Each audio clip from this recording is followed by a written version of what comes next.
Hello बच्चों, कैसे हो आप लोग। मैं रामकृष्ण मिश्रा एक बार फिर से आप सबका स्वागत करता हूँ।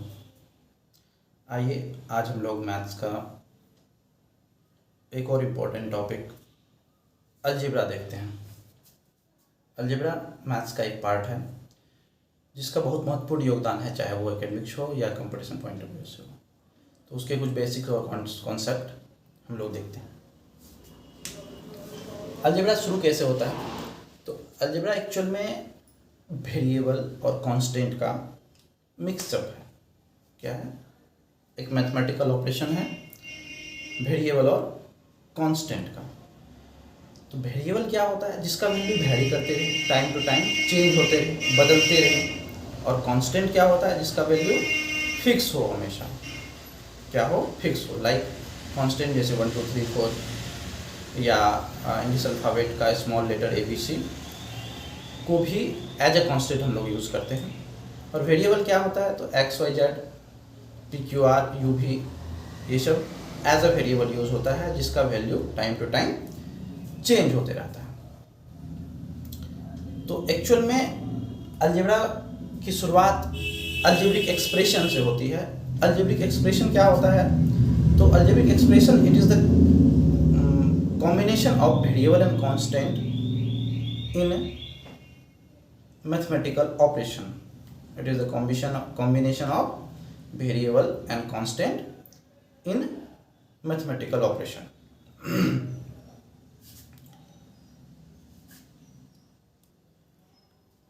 algebraic expression को हम लोग कुछ इस तरह से लिख सकते हैं। if 3x plus 2 is equal to 0, ये इक्वेशन हो गया।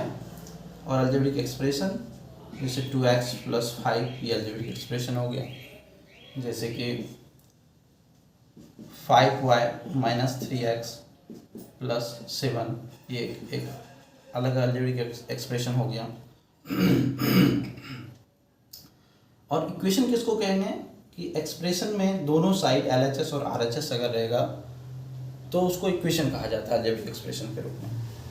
अब इन सब बातों को समझने के लिए अलजेब्रिक एक्सप्रेशन में कुछ टर्म होते हैं, जैसे टर्म कोफिशिएंट,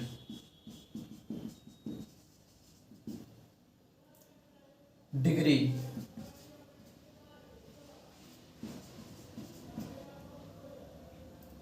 तो किसी भी अलजेब्रिक एक्सप्रेशन में टर्म क्या होता है?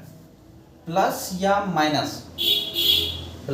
या माइनस के द्वारा जो सेपरेट होता है उसको टर्म कहते हैं। जैसे कि यहाँ पे देखें 2x plus 5, तो 2x एक टर्म हो गया और 5 दूसरा टर्म हो गया। फर्स्ट टर्म क्या हो गया? 2x, और दूसरा टर्म क्या हो गया? 5। जैसे इस अलजेब्रिक एक्सप्रेशन में देखें तो 5y एक टर्म हो गया, 3x दूसरा टर्म हो गया एंड 7 तीसरा टर्म हो गया। तो इसको टर्म कहेंगे। कोफिशिएंट क्या होता है? तो कोफिशिएंट न्यूमेरिकल वैल्यू होता है विद साइन किसी भी टर्म का। दैट मीन्स अगर यहाँ पे 2x है तो 2x का कोफिशिएंट, 2x में x का कोफिशिएंट 2 होगा। x का कोफिशिएंट क्या होगा? 2 होगा। और 5 क्या हो गया? कांस्टेंट टर्म हो गया। तो वेरिएबल यहाँ देखिए क्या कि वेरिएबल के साथ जो कांस्टेंट था वो एक कोफिशिएंट हो जाता है। अब यहाँ पे देखें तो 5y है, 5y में y का कोफिशिएंट पूछा जाएगा तो 5 हो जाएगा। x का कोफिशिएंट यहाँ पे पूछा जाएगा तो -3 हो जाएगा विद साइन, और 7 इज द कांस्टेंट। तो ये हो गया कोफिशिएंट की बात। अब आता है डिग्री ऑफ किसी भी अलजेब्रिक एक्सप्रेशन या पॉलिनोमियल का कैसे डिसाइड करेंगे? तो degree is the highest power of variable in one term. Degree क्या होता है? Highest power. जैसे कि यहाँ पे लिखें 2x plus 5, तो यहाँ पे x का पावर जो है 1 है। x का पावर क्या है? 1 है। तो इसका डिग्री क्या हो गया? 1 हो गया। अब जैसे कुछ इस तरह से लिखते हैं 2x square plus 3x minus 5, ये एक अलजेब्रिक एक्सप्रेशन है या पॉलिनोमियल है। यहाँ पे इसका डिग्री पूछा जाएगा तो 2 होगा। इसका डिग्री कितना होगा? 2 होगा। क्यों? क्योंकि जो वेरिएबल x है उसका हाईएस्ट पावर क्या है, 2 है। क्लियर? एक बार फिर से रिपीट कर दें, डिग्री क्या होता है, डिग्री किसी भी अलजेब्रिक एक्सप्रेशन या पॉलिनोमियल या इक्वेशन का में जो वेरिएबल होता है, वेरिएबल का जो हाईएस्ट पावर होता है किसी एक टर्म में, that is the degree of polynomial. तो ये तीनों चीज क्लियर। अब आते हैं कि पॉलिनोमियल क्या होता है।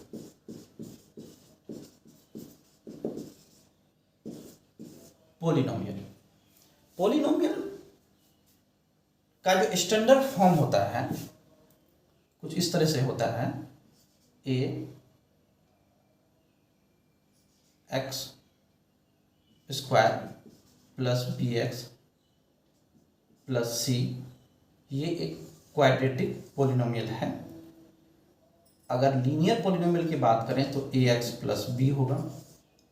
अगर क्यूबिक पॉलिनोमियल की बात करें तो A X cube plus B X square plus C X plus D होगा। तो ये सब स्टैंडर्ड फॉर्म है पॉलिनोमियल का। अब पॉलिनोमियल होता क्या है, तो पॉलिनोमियल भी एक तरह से अलजेब्रिक एक्सप्रेशन है जो कि वेरिएबल और कांस्टेंट के रूप में कंबाइन रहता है मैथमेटिकल ऑपरेशन के फॉर्म में। इसमें एक टर्म अगर हुआ किसी भी अलजेब्रिक एक्सप्रेशन में, अगर एक टर्म होगा तो वो मोनोमियल कहलाता है। क्या कहलाता है? मोनोमियल। जैसे कि हम इधर ए एक्स लिखें तो एक ही टर्म है अकेला, ये मोनोमियल कहलाएगा। ये क्या कहलाएगा? मोनोमियल कहलाएगा। फिर ए एक्स प्लस बी लिखें, दो टर्म हो गया तो ये बायनोमियल हो गया।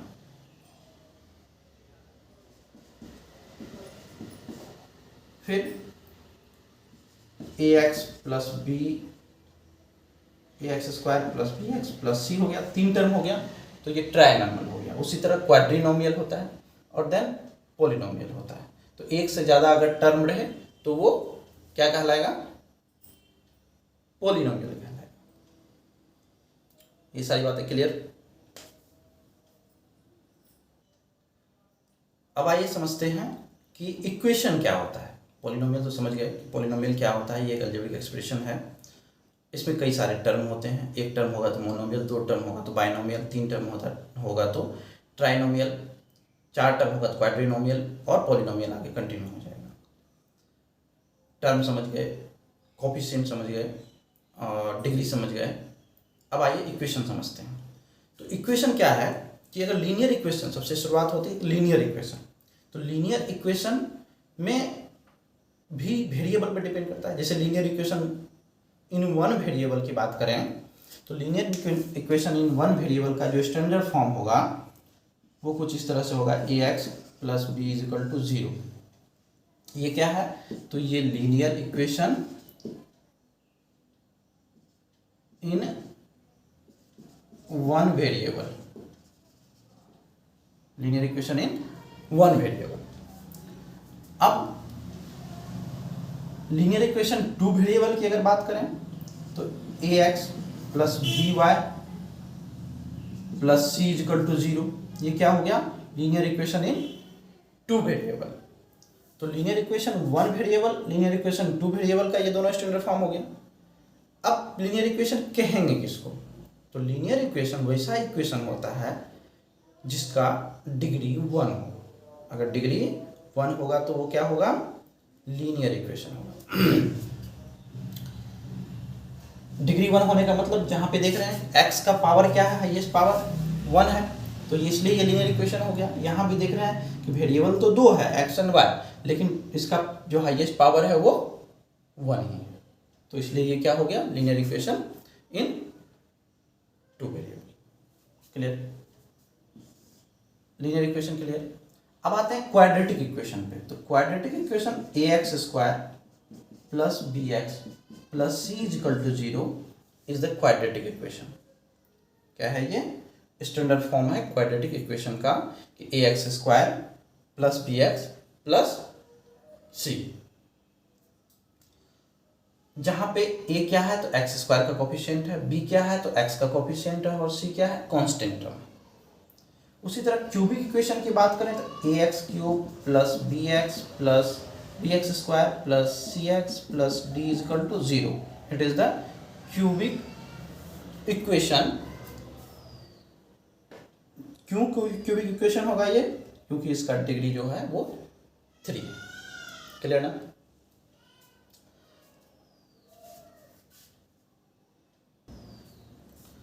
अब आइए समझते हैं कि क्वाड्रेटिक इक्वेशन अगर है तो उसको सॉल्व कैसे करें। क्वाड्रेटिक इक्वेशन के बारे में जानते हैं। तो क्वाड्रेटिक इक्वेशन में का स्टैंडर्ड फॉर्म जैसा कि बताइए x square plus B x plus c is equal to 0 होता है। इसको कई तरीके से सॉल्व किया जा सकता है। सबसे पहला है फैक्टराइज करके, फैक्टराइज करना या मिडिल टर्म स्प्लिट करना, फैक्टराइज करना या मिडिल टर्म स्प्लिट करना। इस मिडिल टर्म को स्प्लिट करेंगे और उसको ब्रेक करेंगे। दूसरा है कि फॉर्मूला। तो फॉर्मूला पे आने से पहले एक रिलेशन होता है क्वाड्रेटिक इक्वेशन में, रूट्स और उसके कोफिशिएंट का, वो देख लेते हैं। रूट्स और कोफिशिएंट का क्या रिलेशन, रूट किसको कहेंगे? तो root it is the value of x, इसको रूट कहेंगे, रूट्स कहेंगे या जीरोस भी कहते हैं या वैल्यू कह सकते हैं। ठीक है। और ये क्योंकि क्वाड्रेटिक इक्वेशन है तो इसका वैल्यू जो होगा यानी जीरोस जो होगा, एक्स का जो वैल्यू होगा वो 2 होगा। उसको अल्फा और बीटा से डिनोट करते हैं। किसे डिनोट करते हैं? अल्फा और बीटा से डिनोट करते हैं।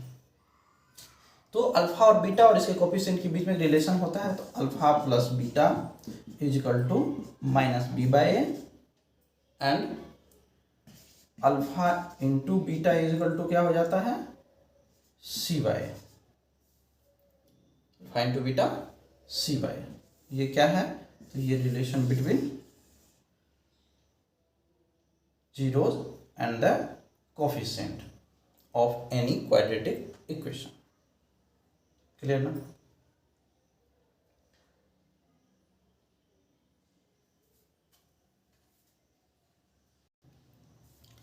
क्वाड्रेटिक इक्वेशन को सॉल्व करने के लिए एक फॉर्मूला होता है कि alpha is equal to minus B plus under root b square minus 4ac by 2a and beta is equal to हो जाता है minus B minus under root b square minus 4ac button 2a। Clear? अब ये जो B square minus 4ac है इसी को D कहते हैं। क्या कहते हैं? डी यानी डिस्क्रिमिनांट कहते हैं। क्या कहते हैं? डिस्क्रिमिनांट कहते हैं किसी भी क्वाड्रेटिक इक्वेशन का। डी इजकल टू क्या हो गया? B square minus 4ac। अब ये डी क्या करता है? तो डी का फंक्शन एक्चुअल में यहाँ पे रिप्लेस कर सकते हैं। इसी को लिखा जा सकता है minus B plus under root D बटर 2a, या इसी को minus B minus under root D by 2a। Alpha equal to क्या हो गया? Minus B plus under root D by 2a and beta equal to minus B minus under root D by 2a। अब D से हम लोग quadratic equation के root का nature भी पता कर सकते हैं। कैसे पता करेंगे? तो अगर D greater than equal to 0 होगा तो इसका जो रूट होगा वो रियल होगा। रियल होगा। क्या होगा? रियल होगा। कब रियल होगा? जब d greater than equal to 0 होगा, यानी d का जो वैल्यू आएगा वो या तो 0 हो या 0 से बड़ा आएगा तो रियल वैल्यू आएगा, रियल नंबर आएगा। लेकिन अगर d लेस देन 0 हो जाए तो नॉट रियल, नॉट रियल यानी कि इसका वैल्यू जो होगा वो रियल होगा ही नहीं, या कह सकते हैं कि इसका वैल्यू ऑब्टेन हम लोग नहीं कर सकते हैं। अब इस d में 2 कंडीशन आता है कि d अगर इक्वल हो जाए 0 के, d क्या हो जाए? 0 के इक्वल हो जाए तो then alpha is equal to beta हो जाएगा। क्या हो जाएगा? Alpha is equal to beta हो जाएगा। d अगर 0 के इक्वल हो जाए तो अल्फा इक्वल टू बीटा हो जाता है, यानी दोनों रूट आपस में इक्वल हो जाएंगे। क्लियर? और अगर डी ग्रेटर देन 0 हो जाए तो क्या होगा, तो alpha not equal to beta. Real root तो होगा लेकिन अल्फा बीटा के बराबर नहीं होगा। ओह, ये साइड से नीचे लिखा गया, इधर लिख देते हैं कि D greater than 0 then alpha not equal to beta. यानी दोनों रूट आपस में बराबर नहीं होंगे लेकिन रियल रूट आएंगे, अलग अलग रूट आएंगे। तो ये हो गए क्वाड्रेटिक इक्वेशन के फॉर्मूला, कुछ कॉन्सेप्ट। ये हम कोशिश किए कि शुरू से आपको अलजेब्रा के जो बेसिक होता है वहाँ से लेकर के लीनियर इक्वेशन और क्वाड्रेटिक इक्वेशन के बारे में इंट्रोडक्शन देने का।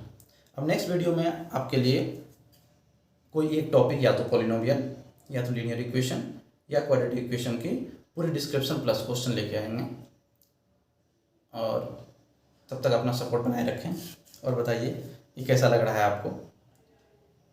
जैसा कि हम पहले बोले थे, छोटा छोटा वीडियो इसलिए पहले डाल रहे हैं कि आप लोग समझ सकें कि, और आप लोग का फीडबैक भी मिल सके कि कैसा लग रहा है आपको, समझ में आ रहा है या नहीं आ रहा है, इसमें क्या सुधार किया जा सकता है। और फिर चैप्टर बाय चैप्टर पे आएंगे और उसको कंटिन्यू करेंगे प्रोसेस वाइज प्रोसेस। तब तक के लिए थैंक यू। मिलते हैं एक छोटे से ब्रेक के बाद।